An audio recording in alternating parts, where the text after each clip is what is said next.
시청자 여러분 안녕하십니까? 신은균의 국방TV 데일리 디펜스입니다. 제가 방송을 대신 진행하게 됐습니다. 엊그제 이란이 마쿠에서 미국의 항복을 제안했다, 이런 보도가 나오면서 주식시장이 반등하는 모습을 보였는데요. 이러한 보도가 나오고 하루 뒤에 이란은 외무장관의 공식 입장을 통해서 자신들은 절대 항복하지 않겠다, 이런 입장을 발표를 했습니다.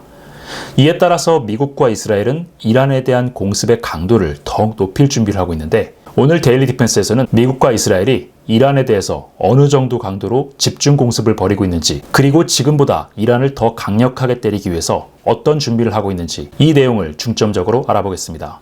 먼저 인텔리전스 브리핑 시작하겠습니다. 트럼프 대통령이 백악관에서 록히드 마틴과 RTX, L3Harris 등 주요 방산업체 대표와 무기 증산 회의를 갖는다고 밝혔습니다. 현지 시각으로는 금요일에 백악관에서 이 회의가 열릴 예정인데, 대부분의 언론에서는 이 회의를 놓고 이란 공습 때문에 무기가 떨어진 미국이 다급하게 방산업체 대표들을 찾는 그런 모습으로 그리고 있습니다. 자, 그런데 트럼프 대통령, 헤그세스 전쟁 장관, 댄 케인 합참의장, 이런 사람들이 바보가 아니죠. 전쟁이라는 것은 주먹구구식으로 수행하는 게 아닙니다. 미국은 이번 이란 공습을 충동적으로 벌인 게 아닙니다. 굉장히 오래전부터 준비를 해왔고, 작전 수립 과정에서 언제 어떤 표적을 어떤 식으로 공습할지 미리 계획을 전부 수립을 해놨습니다. 군에서 작전이나 군수 담당 분야에 계셨던 분들은 통제보급률이라는 이야기를 들어보셨을 겁니다. 현재 가지고 있는 탄약이 어느 정도가 되고 매일 어느 정도의 속도로 이 탄약을 소진할지, 작전 효과와 군수 지원 능력을 종합적으로 고려해서 산정하는 것이 바로 이 통제보급률인데요. 전쟁이 발발하고 일주일 뒤에 무기 생산 업체들을 불러서 증산을 요구한다. 이건 정말 바보나 할 짓이죠. 트럼프 대통령이 주요 방산업체 대표들을 모아놓고 증산을 요구하는 것은 이란 전쟁에 대비해서가 아니라 이란 그 다음에도 때릴 누군가가 있다라는 얘기입니다. 저희가 지속적으로 말씀을 드렸죠. 트럼프 대통령의 이러한 움직임은 미국의 세계 전략, 중국과의 패권 경쟁을 염두에 둔 행보고요. 세계 각국의 반미, 친중 독재 정권들을 하나둘씩 정리해 나가는 그 과정의 일부라고요. 자, 그렇기 때문에 이번에 방산업체 대표들을 소집해서 회의를 가진 것은 현재 전쟁이 아니라 앞으로 다가올 전쟁을 준비하기 위한 그런 회의라고 보는 것이 맞겠습니다. 벌써 다음 타자 물망에 오르는 사람들 굉장히 두려움에 떨고 있죠. 미 국방부가 이란 남부 미나브 지역의 학교 오폭 사건에 대해서 조사에 착수했다고 밝혔습니다. 이란 측은 이 학교 공습으로 150명 이상의 아동이 사망했다라고 주장을 하고 있는데요. 미국과 이스라엘 측이 현재까지 취합한 정보에 따르면 이 폭격의 주체는 이스라엘 공군의 전투기로 파악되고 있습니다. 이란군 시설로 오인하고 이곳에 공습을 가했다는 건데요. 사실 이란 당국은 이러한 오폭을 누구보다 원하고 있었죠. 당장 지도부도 시내에 있는 병원을 전전하면서 민간인들과 환자를 방패막이로 쓰고 있기 때문에 이란은 아마 이번 사건을 대대적으로 선전하면서 반전 여론과 미국, 이스라엘 비판 여론을 높이는데 총력을 다할 겁니다. 미국과 이스라엘 앞으로 공습을 진행하는 과정에서 이 표적 식별에 대해서 조금 더 많은 신경을 써야 할 것 같습니다. 쿠웨이트 소재 미군 기지인 알리알 알셈 공군기지 연료 저장 시설이 이란의 드론에 피격됐습니다. 현장에서는 대규모 유폭과 화재가 발생한 것이 확인됐는데요. 자, 이 영상에서 보시는 것처럼 이 불타고 있는 것이 알리알 알셈 공군기지의 연료 저장 시설입니다. 이 화재는 나사의 화재 감시 위성에서도 식별될 만큼 굉장히 크게 보였는데요. 이곳은 이란으로부터 약 140km 정도 떨어져 있는 굉장히 가까운 곳에 있습니다. 탄도미사일이 아니라 이란의 장거리 자폭 드론에 의해서 공군기지가 피격이 됐는데, 지금 이 쿠웨이트도 그렇고 카타르나 UAE, 사우디아라비아에서 공통적으로 보고되고 있는 현상이 있습니다. 탄도미사일에 의한 피해보다 장거리 자폭 드론, 그러니까 우리가 레이더로 쉽게 탐지해서 저지할 수 있다라고 생각했던 그런 자폭 드론에 의한 피해가 생각보다 굉장히 큰 것으로 드러나고 있는데, 자, 여기에 더해서 요르단에 있는 무아파크 살티 공군기지의 TPY-2 레이더, 즉 사드용 레이더도 드론에 피격된 것이 확인됐고요. UAE에 있는 미국의 방공 레이더가 추가로 피격된 것이 확인됐습니다. 이들 모두 드론에 피격이 됐는데, 자, 이것은 사실 생각지도 못했던 피해죠. 이 중동 국가들은 산유국이고 또 굉장히 돈이 많다 보니까 최고급 방공 자산들로 도배가 되어 있습니다. 제가 오늘 나오는 주간 동화에도 이와 관련된 기고를 했는데요. 아무리 고가의 첨단 방공 시스템으로 도배를 하더라도 그 개념 자체가 잘못되어 있으면 이런 새로운 유형의 위협에 효과적으로 대처할 수 없다라는 것이 중동에서 또 한 번 확인이 됐습니다. 국민을 지키기 위해서가 아니라 자신들의 밥그릇을 지키기 위해서 정말 얼토당토하는 방공 시스템을 구축하고 있는 한국군 당국자들, 이번 중동 사태를 보면서 정신을 좀 차리기 바랍니다. 이란이 이스라엘 중부에 집속탄 탑재 중거리 탄도미사일 공격을 가했습니다. 이란이 발사하는 탄도미사일의 집속탄두 사용 빈도가 점차 증가하고 있는데요. 자, 이 영상을 보시면 공중에서 뭔가 갈라지면서 떨어지죠. 다행스럽게도 공터에 떨어졌고 이스라엘 측의 사상자는 없는 것으로 파악되고 있는데요. 가자 지구에서 이스라엘이 집속탄을 사용했을 때는 그렇게 비난하던 이란이 일반 포탄과는 비교할 수 없는 중거리 탄도미사일에 이러한 대용량의 집속탄을 써서 민가 지역에 사격하는 것을 보면 그 위선에 정말 치가 떨리는 것 같습니다. 미 중부사령부가 이란의 탄도미사일 공격이 90% 감소했고 드론 공격은 83% 감소, 이란 군함 30척 이상이 격침됐다고 밝혔습니다. 미 중부사령부가 이런 영상도 공개했습니다. 우리나라 현대중공업에서 건조한 컨테이너선을 이란이 드론 항모로 개조한 샤이드 바겔이죠. 미국의 대한미사일을 맞고 가라앉고 있는 모습인데 호르무즈 해협을 봉쇄하겠다고 나섰던 이란 해군의 군함들, 자신들이 봉쇄하려고 했던 호르무즈 해협에 차례차례 수장되고 있습니다. 스페인과 네덜란드가 프랑스 항모전단에 방공함을 파견하기로 했습니다. 네덜란드 해군의 6,000톤급 드제벤 프로벤시엔급과 스페인 해군의 F-100 바잔급 호위함이 현재 스페인 근처를 통과하고 있는 프랑스 항모전단에 합류를 했는데요. 여기에 합류하기로 했던 영국의 45형 방공구축함 HMS 드래곤은 출항 직전에 기술적 오류가 발견돼서 무기한 출동이 연기됐다고 합니다. 정말 기술적인 문제가 발생한 건지 이번 미국의 이란 공습에 대단히 회의적인 모습을 보이고 있는 스타머 내각이 의도적으로 출동을 미룬 것인지는 모르겠지만 어쩌다가 영국이 이 꼴이 됐는지 모르겠습니다. 이스라엘이 레바논에 대한 공습을 확대하면서 레바논 수도 베이루트에 파견되어 있던 이란 혁명수비대 장교들 수십 명이 무더기로 탈출 및 도주하고 있다는 소식입니다. 폴리티커가 유럽연합이 우크라이나의 신속 가입 계획을 보류함에 따라 2027년까지 유럽연합에 가입한다는 우크라이나의 계획이 불투명해졌다고 보도했습니다.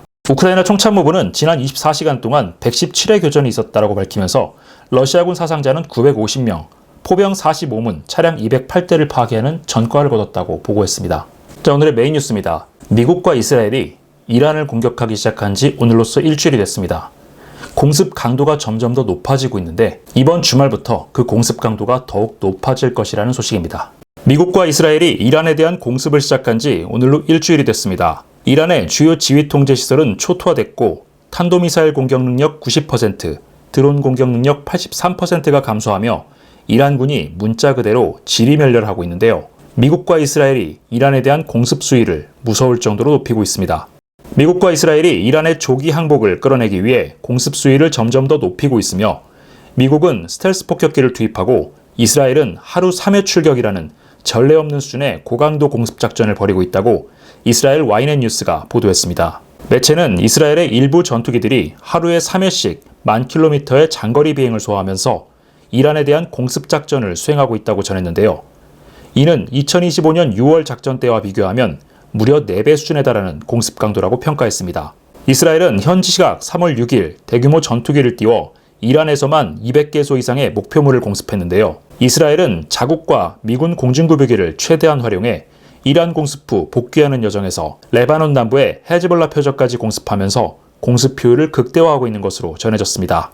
이스라엘 공군 고위 관계자는 이스라엘군은 3월 5일부로 전쟁 2단계로 전환해 이란의 군수시설을 집중 공격하고 있으며 임무 완료에는 약 2주가 소요될 것으로 보고 있다고 밝혔는데요. 이러한 작전 목표 변화는 이제 이란에는 이스라엘 본토를 위협할 수 있는 시한성 긴급 표적이 거의 대부분 사라졌다는 것을 의미합니다. 이스라엘은 이란 군수시설을 공습함과 동시에 이란 서북부 지역의 혁명수비대 거점에 대한 공습도 강화하고 있습니다.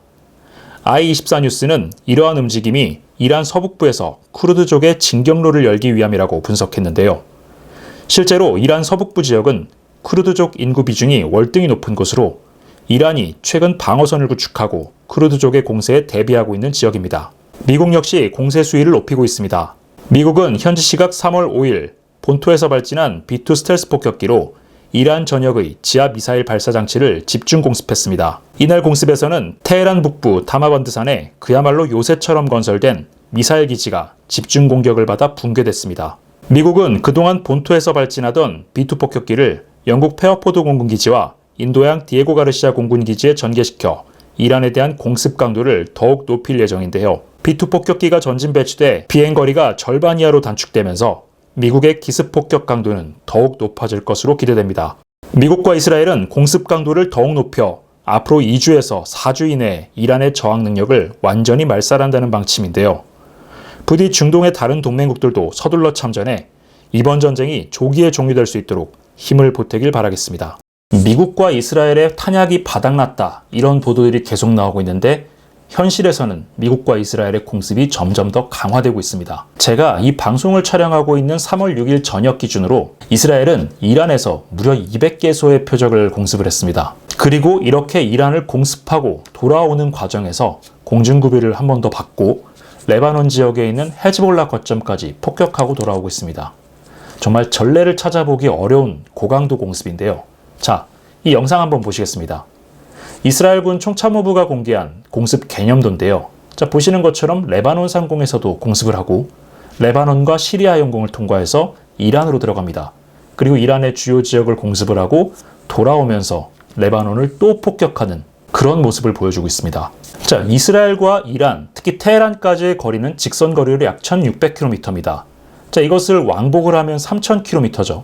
그런데 이스라엘군 전투기 조종사들은 이 3000km라는 비행을 하루에 3번씩 뛴다고 합니다.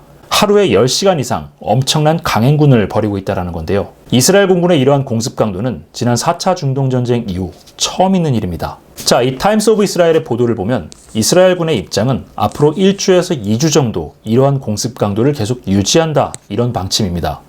지금까지 5,000발 이상의 폭탄이 투하됐고 수천 명의 이란군 병사가 죽었다라고 했는데 지난 일주일과 거의 비슷한 강도로 앞으로 2주 동안 계속해서 공습을 하게 되면 이란군 전체 전사자 숫자는 수만 명에 달하게 될 겁니다. 이스라엘의 공습이 어느 정도로 강력하냐면, 자, 지금 영상을 보시면 백주대낮에 테헤란을 공습하고 있는 그런 장면인데요.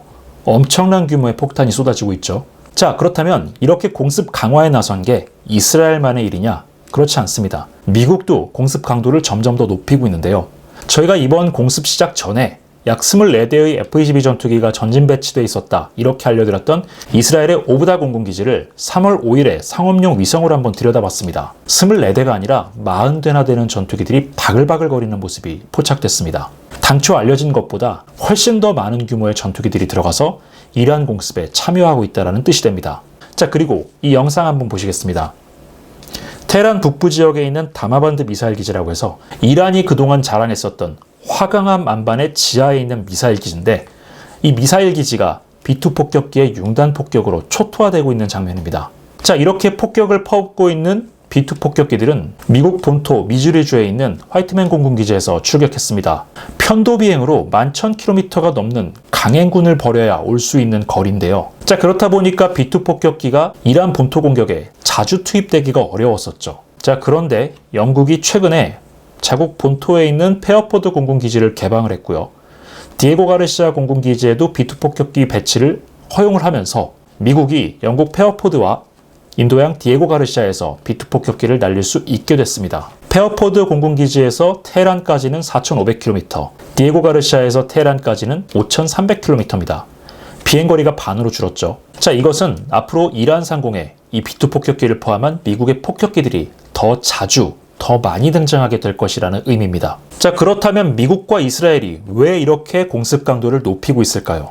자, 앞서서 잠깐 말씀드렸던 이스라엘 YNN 뉴스에 인터뷰를 한 이스라엘 공군 관계자가 이제는 군수시설과 이란 서북부 지역의 혁명수비대 시설을 집중적으로 공격하고 있다, 이렇게 말했죠. 자, 이렇다라는 것은 지금까지의 공습은 이란이 이스라엘과 중동의 미국 동맹국들을 공격할 수 있는 미사일, 드론 공격 능력을 파괴하는 데 중점을 뒀었다면 앞으로 진행되는 공습은 이란군이 지상전을 포함한 전면전을 수행할 수 없도록 마비시키기 위한 그런 목적에서 수행된다고 볼 수 있습니다. 왜냐하면 전쟁이라는 것은 궁극적으로 적국의 정치, 군사, 경제 중심지에 들어가서 깃발을 꽂아야 끝나기 때문이죠. 미국과 이스라엘은 쿠르드족을 이용해서 이러한 지상작전을 전개할 준비를 하고 있고요. 그래서 트럼프 대통령도 이런 식으로 이야기를 했죠. 이란에 들어가서 모든 것을 깨끗이 정리하고 싶다고요. 그리고 어제 보도해드렸던 것처럼 이미 특수부대는 이란 서부 지역에서 작전을 진행하고 있습니다. 자, 그리고 이스라엘이 이미 쿠르드족에 대한 근접 항공 지원을 제공하고 있다, 이런 보도도 나왔습니다.